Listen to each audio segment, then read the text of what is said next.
Many of these movies that combine real actors with cartoon characters are absolutely ridiculous, and this movie knows that and goes full speed with it.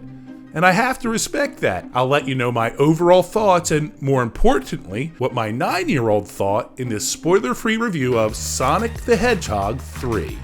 Sonic, Tails, and Knuckles are finally able to relax and spend time with their family, but that is interrupted when a new danger has emerged. His name is Shadow, and he may look like Sonic, but his past has led him down a very different path, and that same past may reveal secrets that will impact all of our heroes. Now, Team Sonic must team up with the most unlikely person, their arch nemesis, Ivo Robotnik, also known as Dr. Eggman, to try to stop Shadow and perhaps save the world.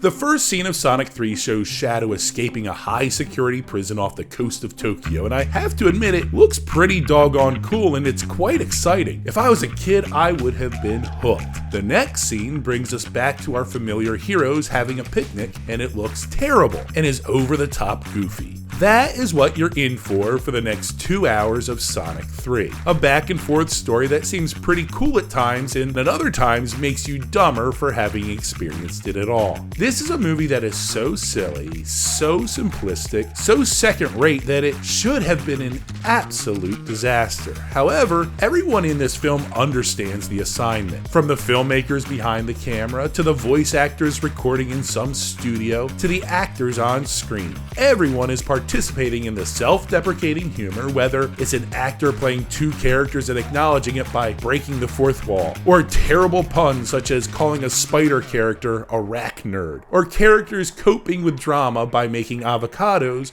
into revenge guac. I will say, some of the actors do look a bit like they're dying inside while performing in this movie. The most obvious example of this is the talented Kristen Ritter. And then you have Jim Carrey, who might as well be expressing his inner Robbie Rotten from TV's Lazy Town with his as-to-be-expected over-the-top performance as Dr. Robotnik.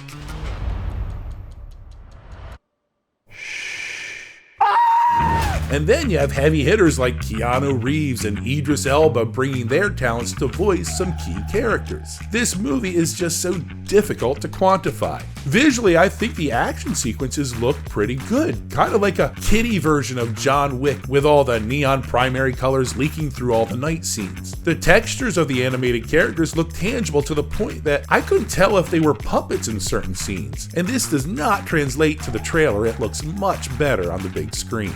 The story, honestly, feels so generic that I wonder if AI was incorporated to connect some key plot points, and gets so crazy that some characters end up on the moon for a heart-to-heart conversation. This movie is bonkers. For my overall rating, I will admit that Sonic 3 is not a movie I can praise too much, but I must respect the fact that everyone involved knew it was silly and had fun with it, which allowed me to have fun with it as well. So I will give it 2.5 stars, which is just average, but better than it has any right to be. Now, I must mention, for sensitive audiences, yes, this is a PG movie, but it does include more bad language than I would have expected, and it's not the type of language that sneaks by unnoticed. It's I'll describe it as key moments of bad language. Also, for a Sonic movie, there's quite a bit of death, and I will tell you that it did upset my 9-year-old daughter. At the conclusion, I asked her what she thought, and she said, "It made me pretty sad. Ask me tomorrow, and I'll let you know." So just know, for sensitive kids like mine, Sonic has a little bit more heaviness than I would have expected. And be ready, if Sonic 3 makes money, it's primed for another sequel. So Sonic fans, rejoice. What do you think of Sonic 3? Let me know in the comments below. If you enjoyed this review, please take a moment to like this video, subscribe to this channel, and ring the notification bell so you never miss any of my future reviews. Also, you can check out some of my other videos by clicking on one of these boxes.